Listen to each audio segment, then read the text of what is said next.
আমি এত বোকা কেন? আমার 30% রেভিনিউ তো কেউ একজন নিয়ে যাচ্ছে, তাকে তো কেউ খুব একটা চেনেই না।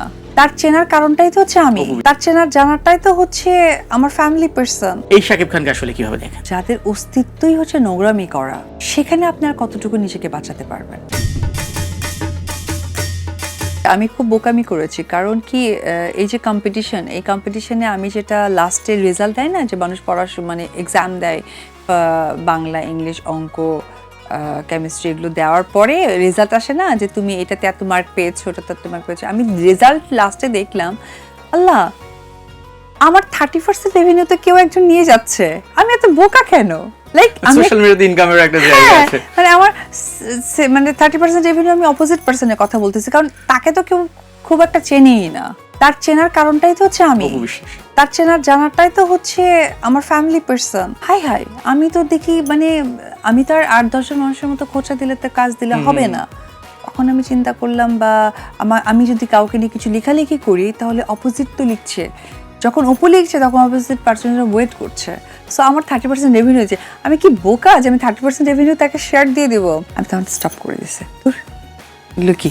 তবে সোশ্যাল মিডিয়াতে আপনার যারা ভক্তগুলো আছে, দর্শক কিংবা সাধারণ মানুষজন, এক ধরনের বলবো যে মজে গেছে এই জায়গাতে। কেউ অপেক্ষা করতো অবিশ্বাস একটা স্ট্যাটাস দিয়েছে, যে সেকেন্ড স্ট্যাটাসটা আসলে কখন আসবে? শেষ, এখন একদমই শেষ। কারণ আমি এখন জাস্ট আমার ওয়ার্ক, আমার কাজ, যেটা যে দর্শক আমাকে চেনে, আমি সেটাই চেনাতে চাই।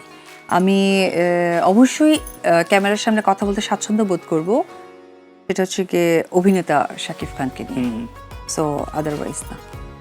অভিনেতা শাকিব খানের জায়গা থেকে যদি বলি, যে অনেকটা দিনই তো একসঙ্গে ছবি আর হচ্ছে না, তিনিও বলবো যে লাস্ট 5-6 বছরে নিজেকে যে জায়গায় নিয়ে গেছে, বলবো যে সব দিক থেকে পরিবর্তন। প্রিয়তমা থেকে শুরু করি, সিনেমার চুজিংয়ের ক্ষেত্রে হোক, নিজের লুকের ক্ষেত্রে হোক, আগে থেকে তো অনেক ধরনের এক্সপেরিমেন্ট করতো, কিন্তু লাস্ট কয়েকটা বছরে দেখলাম যে অন্যভাবে পাচ্ছে, এবং আমাদের ইন্ডাস্ট্রিও বলবো যে ডাইনামিক কিছু সিনেমাও পাচ্ছে।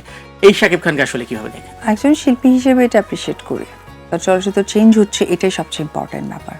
আর শাকিব খানের বলবো যে অপু বিশ্বাসের ক্ষেত্রে যদি হয়, যে সোশ্যাল মিডিয়াতে অনেক ধরনের কথাবার্তা হয়, সম্মানের ক্ষেত্রে যদি বলি, যেহেতু একসঙ্গেই বলবো যে একই সন্তানের ক্ষেত্রে বলবো যে তিনি আপনার সন্তানের বাবা, আবার এদিকে সেই জায়গা থেকে পরিবারের ভিতরে তো নিশ্চয়ই এ ধরনের যখন বিভিন্ন ধরনের কথা হয়, গসিপস হয়, সম্মানের জায়গা থেকে নিশ্চয়ই অপু বিশ্বাসেরও লাগে। অবশ্যই লাগে। এগুলো কিন্তু আগে ছিল না ভাইয়া, এগুলো কিন্তু একদমই ছিল না।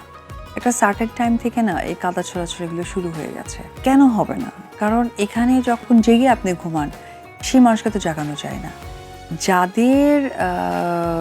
যাদের অস্তিত্বই হচ্ছে নোংরামি করা, সেখানে আপনি আর কতটুকু নিজেকে বাঁচাতে পারবেন? হ্যাঁ, কারণ হচ্ছে যে তাদের তো টোটাল ব্যাকগ্রাউন্ডটাই হচ্ছে নোংরামিতে আচ্ছন্ন করা।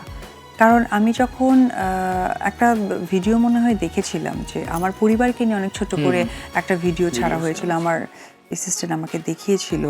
সেখানে আমার মা এবং বাবা দুজনেই মৃত।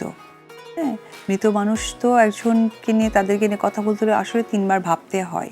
অবশ্যই। স্বাস্থ্যকর গমের পুষ্টি, তার সাথে চকলেটের মজাদার স্বাদের কম্বিনেশনে হক চকলেট ডাইজেস্টিভ বদলে দেয় আপনার মুড।